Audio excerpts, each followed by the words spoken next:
Dear friends, आप सभी का PSM smart business zone YouTube channel पे हार्दिक स्वागत है। अब हम पार्ट थर्ड लेकर के आए हैं, general introduction of life insurance. हमने पार्ट फर्स्ट देखा था, उसमें आईआरडी के बारे में हमने इंट्रोडक्शन लिया था और आईआरडी के जो ऑब्जेक्ट हैं उस ऑब्जेक्ट को हमने अच्छी तरीके से समझा था। पार्ट सेकंड के अंदर हम इम्पोर्टेंस ऑफ लाइफ इंश्योरेंस और उसके बाद में हमने देखा था कि भाई इन्वेस्टमेंट इन लाइफ इंश्योरेंस, हम लाइफ इंश्योरेंस से इन्वेस्टमेंट क्यों करें। वही इन्वेस्टमेंट इन लाइफ इंश्योरेंस को मैं भी कंटिन्यू कर रहा हूं और उसको पार्ट थर्ड में लेके चल रहा हूं। उसमें हम जो भी आपका इन्वेस्टमेंट है उसको लाइफ इंश्योरेंस और अदर इन्वेस्टमेंट सेक्टर के साथ में हम कंपैरिजन करेंगे। यहाँ से काफ़ी चीज़ें आपकी डिस्क्राइब हो जाएगी कि हमें प्राइमरी सेगमेंट लाइफ इंश्योरेंस क्यों लेना चाहिए, आफ्टर दैन सेकेंडरी सेगमेंट आपका अदर इन्वेस्टमेंट सेक्टर होना चाहिए। अब देखो, सबसे पहले मैं एक कैलकुलेशन लेता हूँ। सपोज दैट कोई कैंडिडेट 10 लाख रुपए सालाना कमाता है। कितने कमाता है? 10 लाख रुपए सालाना कमाता है। उसमें से 30% निकाल दो, उसका 3 लाख रुपए उसका रोटी, कपड़ा और मकान। इसके अलावा जो भी उसकी पर्सनल रिस्पॉन्सिबिलिटी है वो रिस्पॉन्सिबिलिटी को उसको वो क्या कर रहा है, अभी निर्वहन कर रहा है। उसके बाद में इसके पास में बच जाएगा कितने लाख रुपए? 7 लाख रुपए। अब ये जो 7 लाख रुपए बचे, ये 7 लाख रुपए उसकी सेविंग है। अब इस सेविंग को इन्वेस्टमेंट कहाँ करें? अब उसके पास में या तो सेकेंडरी ऑप्शन है, मैं मेरे हिसाब से सेकेंडरी बोलूंगा, इसको प्राइमरी नहीं बोलूंगा। सेकेंडरी ऑप्शन है प्रॉपर्टी में, गोल्ड में, आरडी एफडी में, म्यूचुअल फंड में, टोटल इन्वेस्टमेंट फॉर बिजनेस में, फॉर इंटरेस्ट के लिए दे दिया आपने पैसा। इसके कंपैरिजन में हम लेकर के आएंगे कि 7 लाख को डिस्ट्रीब्यूट करके हम इन्वेस्टमेंट सेक्टर में डालेंगे, नहीं सॉरी लाइफ इंश्योरेंस सेक्टर में डालेंगे। और जब हम लाइफ इंश्योरेंस सेक्टर में डालेंगे 7 लाख को, नहीं 7 लाख को मैं अदर इन्वेस्टमेंट सेक्टर में डालूं तो कौन सा बेस्ट रहेगा वो चीज आपको समझना है। अब देखो, सपोज दैट सबसे पहले प्रीमियम फॉर टर्म प्लान, उसने 7 लाख सेविंग में से 1 लाख रुपए, अमूमन 1 लाख रुपए प्रीमियम लेता हूं मैं, 1 लाख रुपए उसने अपने टर्म प्लान के लिए निकाला। अब 1 लाख रुपए प्रीमियम के एवज में उसको 1 करोड़ का टर्म प्लान मिल गया। कितने करोड़ का टर्म प्लान मिल गया? 1 करोड़ का। उसकी प्रोडक्शन होगी कितने करोड़ की? 1 करोड़ की। अब देखो इसके रिजल्ट क्या आएंगे? उसको हाईली प्रोडक्शन मिलेगा। कितने करोड़ का? 1 करोड़ का प्रोडक्शन है, हाईली रिटर्न है। अब देखो, सपोज दैट कि उसने 30 साल की एज में टर्म प्लान लिया, 40 साल तक उसने कवर लिया, 70 साल की एज तक उसको क्या मिल गया? अभी प्रोडक्शन मिल गया।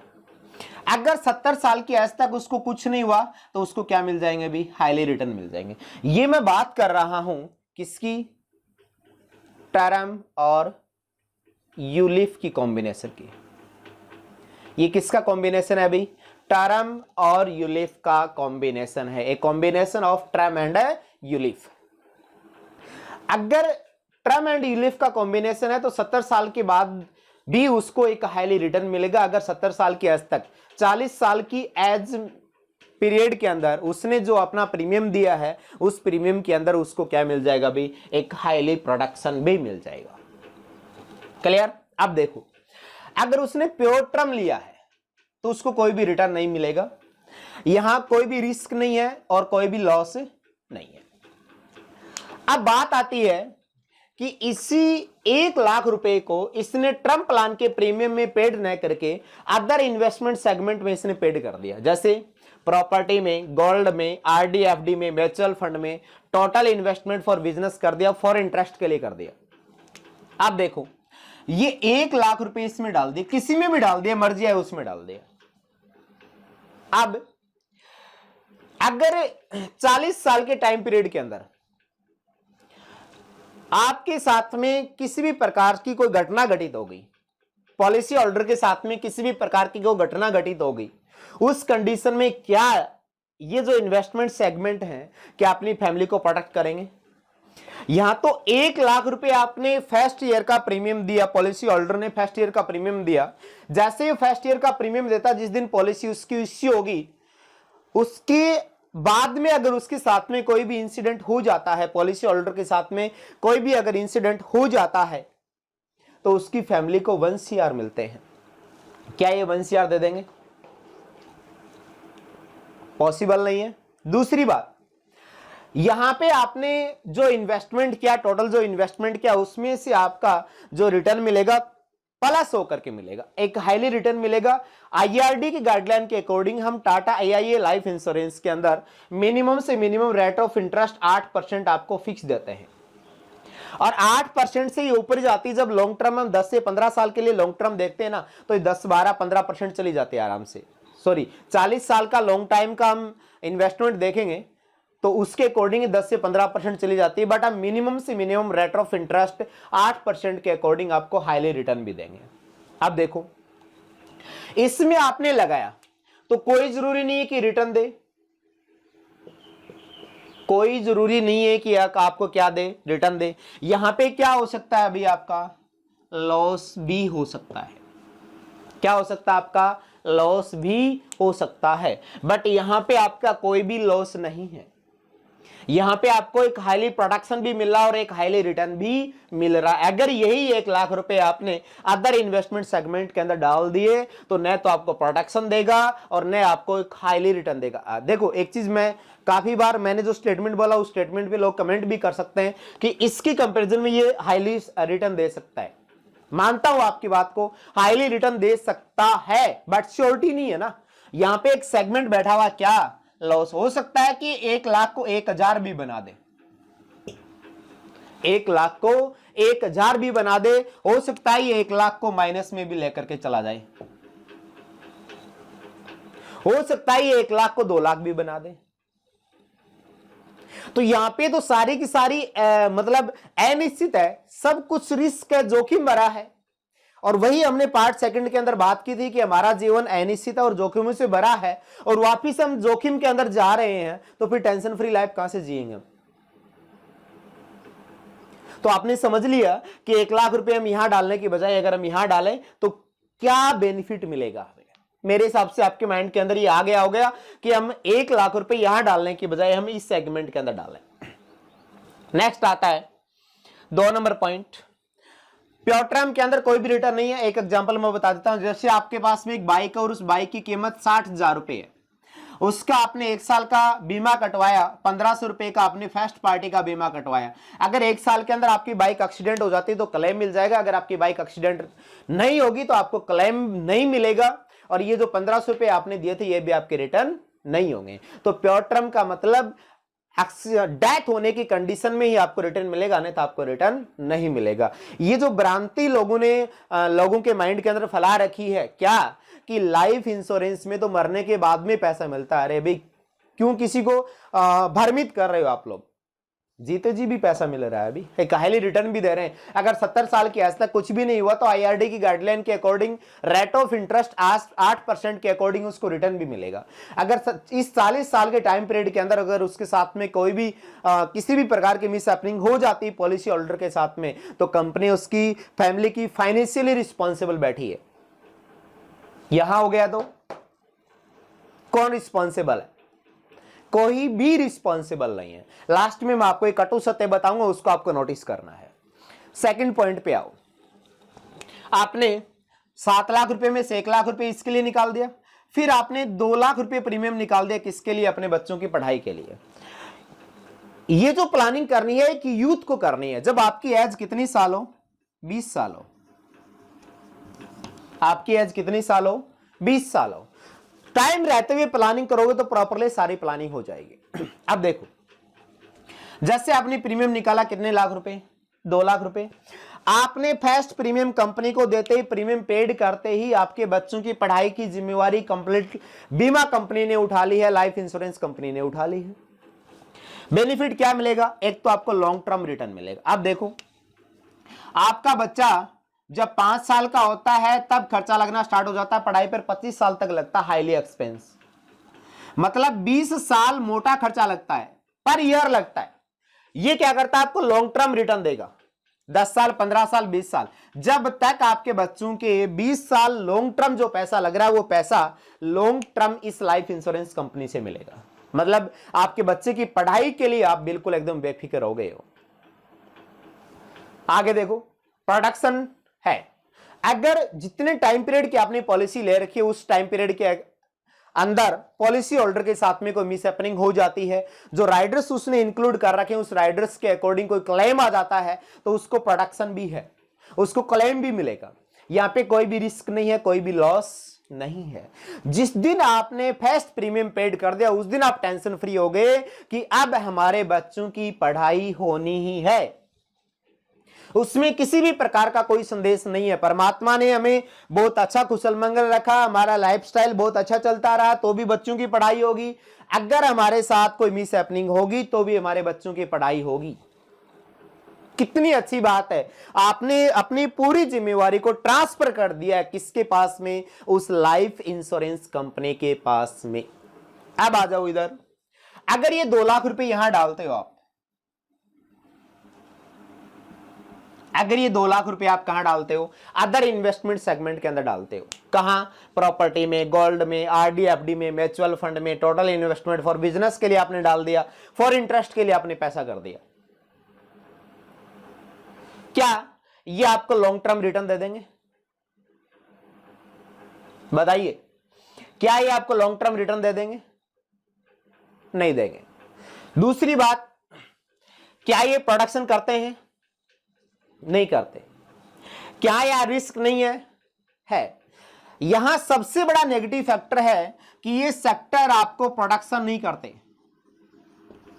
आपका प्रोडक्शन नहीं है, और यहां पे जो आपकी रिस्क है वो रिस्क फैक्टर भी बैठा हुआ है। न तो यहां पे आपकी कोई प्रोडक्शन है और यहां पे आपका क्या बैठा हुआ है, अभी रिस्क फैक्टर भी बैठा हुआ है। क्लियर?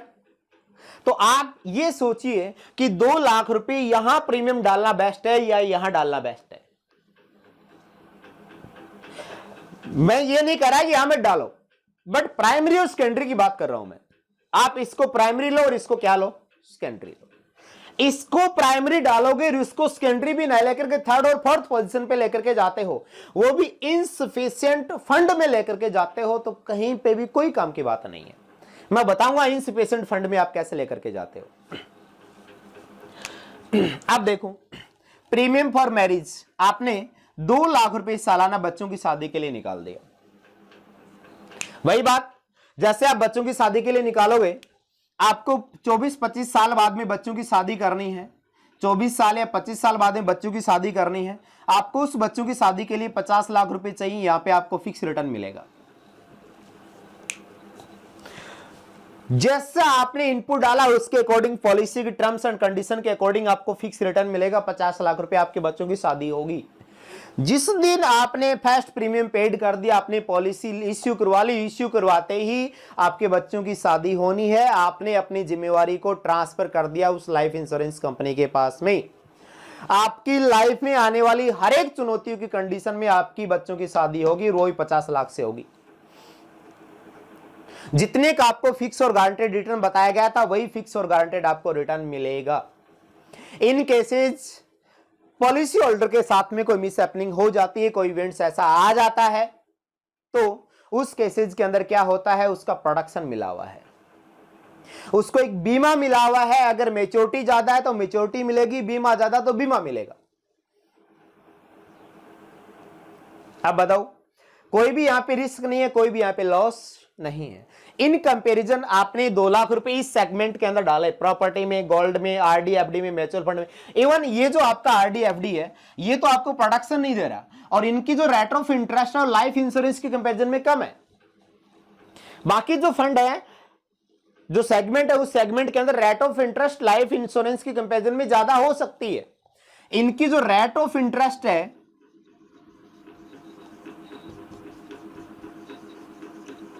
इनकी जो रेट ऑफ इंटरेस्ट है, ये रेट ऑफ इंटरेस्ट हाईली भी जा सकती है और लोवेस्ट भी जा सकती है, और जीरो भी हो सकती है, और माइनस में भी बैलेंस जा सकता है।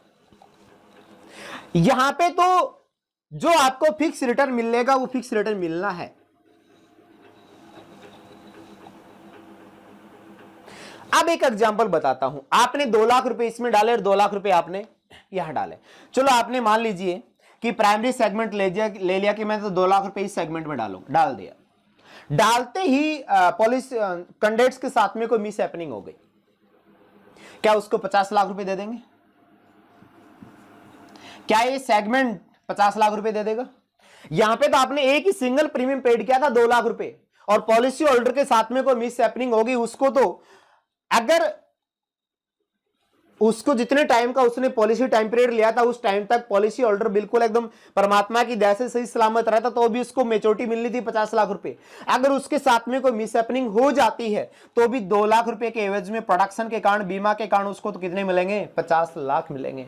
ये सेगमेंट हो सकता है इस 2 लाख को 2000 ही कर दे, बट ये 2000 नहीं करेगा, ये तो 50 लाख ही रखेगा। यहां लाइफ इंश्योरेंस कंपनी रिस्क उठाती है, यहां आपकी खुद की रिस्क है।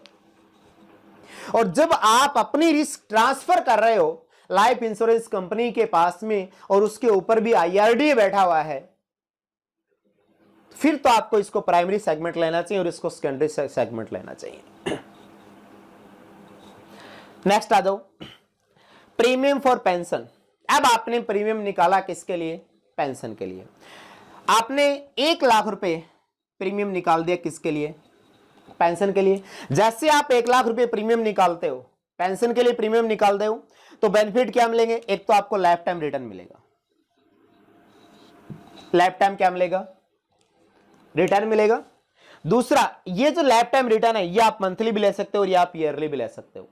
अब आपकी जो अर्निंग एज से आप क्रॉस हो गए हो, 55 साल से आप क्रॉस हो गए हो, 55 साल से आप मान लीजिए 100 साल तक, मतलब ये जो 45 साल का टाइम पीरियड है, ये 45 साल के टाइम पीरियड में आप अर्निंग डिसेबल हो जाओगे।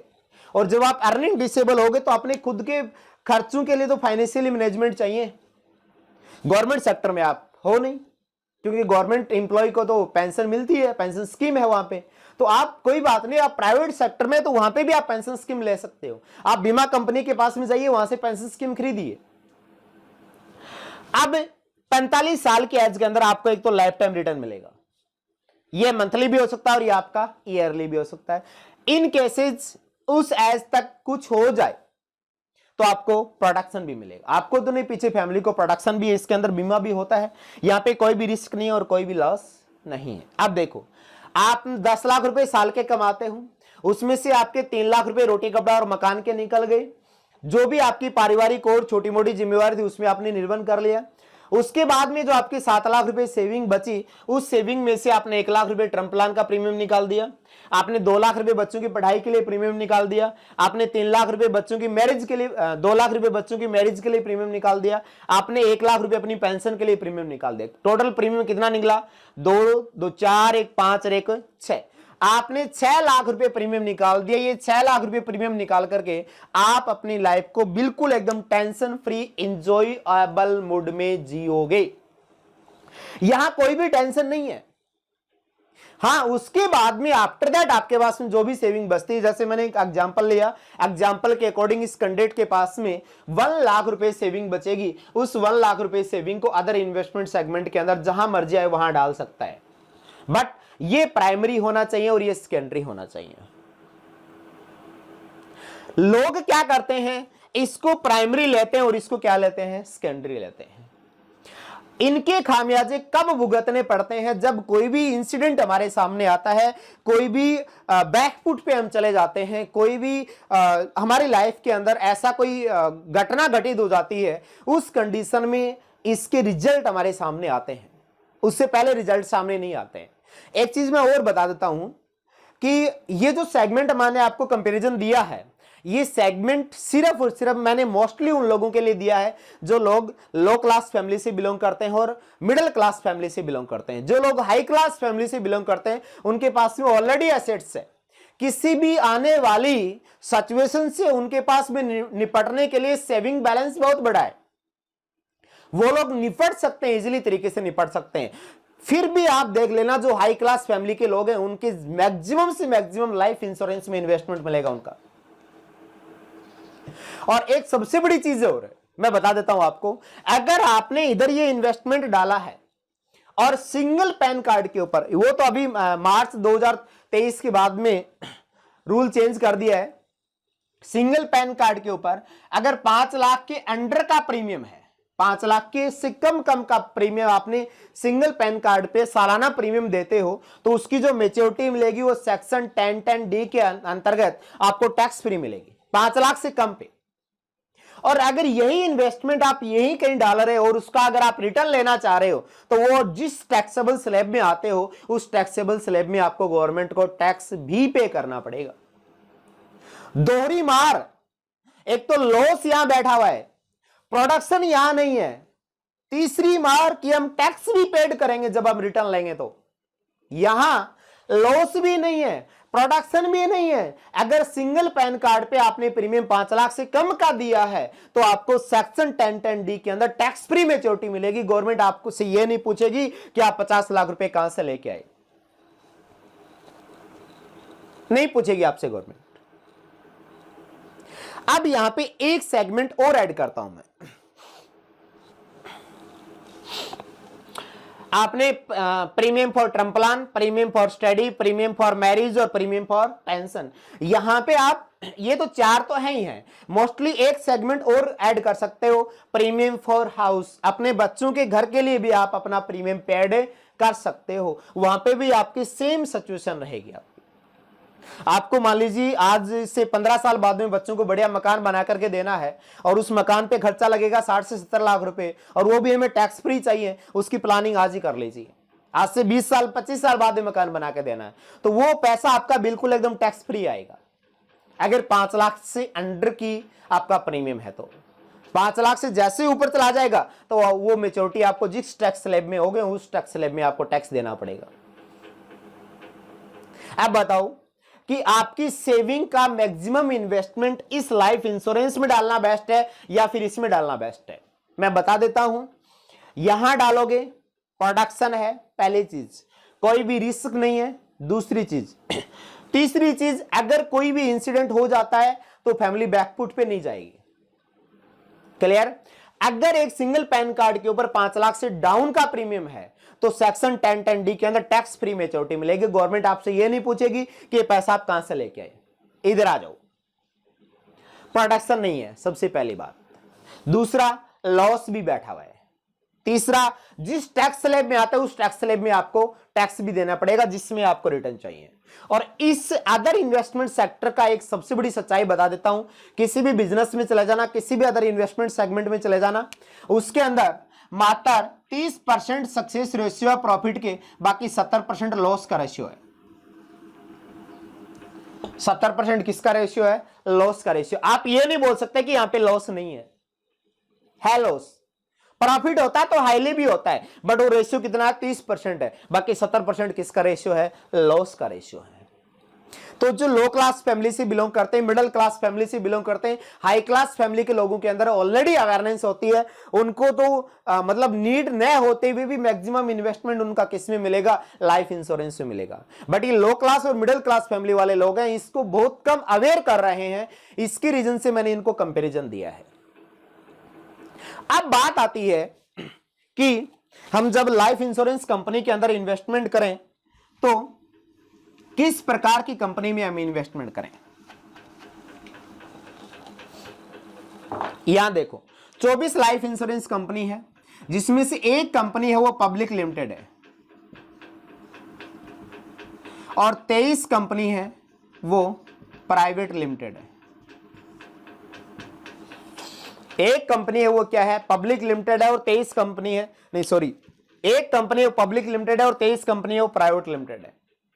मोस्टली लोग ये बोलेंगे कि एक कंपनी है वो गवर्नमेंट है, नहीं, वो गवर्नमेंट नहीं, वो पब्लिक लिमिटेड है, उसके अंदर गवर्नमेंट का 40% शेयर जरूर है, हिस्सेदारी जरूर है, बट वो भी गवर्नमेंट नहीं है, वो पब्लिक लिमिटेड है। और 23 कंपनी क्या है? अभी आपकी प्राइवेट लिमिटेड है। अब लोग ये बोलेंगे कि कंपनी के नाम से उसको टारगेट करते हैं कि ये कंपनी प्राइवेट है, ये कंपनी गवर्नमेंट है। मैं उसको एक एग्जांपल के माध्यम से समझा रहा हूं।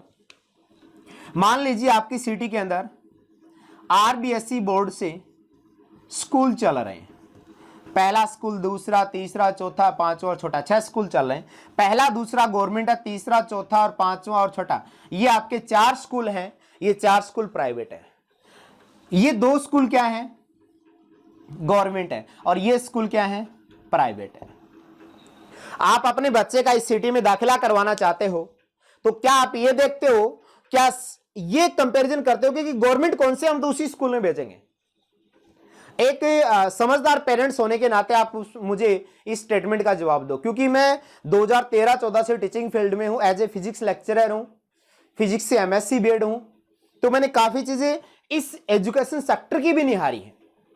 आपका रवैया क्या रहता है, पेरेंट्स का रवैया क्या रहता है कि मुझे एक ऐसा स्कूल देखना है, और मोस्टली लोगों का रुझान किसके ऊपर है, प्राइवेट सेक्टर के ऊपर। रीजन क्या है, क्योंकि वहां पे डिसिप्लिन दी बेस्ट मिलता है, हाईली एजुकेशन मिलती है, प्रॉपरली क्लासें आती हैं, पूरा इंफ्रास्ट्रक्चर मॉडर्न टेक्नोलॉजी का होता है, मॉडर्न टेक्नोलॉजी के अकॉर्डिंग वहां पे उसको रिसोर्सेज मिलते हैं बच्चे को।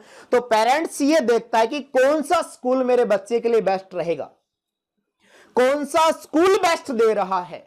वहां पे ये नहीं देखता कि वो प्राइवेट है या गवर्नमेंट है, क्योंकि उसको पता है कि मैंने 4 नंबर स्कूल में बच्चे का दाखिला करवा दीजिए, ये स्कूल मेरे लिए बेस्ट है। कल को अगर ये स्कूल क्लोज भी हो गया तो बच्चे की जो मार्कशीट है उसको के लिए कौन जिम्मेवार बैठा है, RBSE बोर्ड जिम्मेवार बैठा है। क्योंकि इन 5-6 स्कूल को रेगुलेट कौन कर रहा है, अभी RBSE बोर्ड रेगुलेट कर रहा है।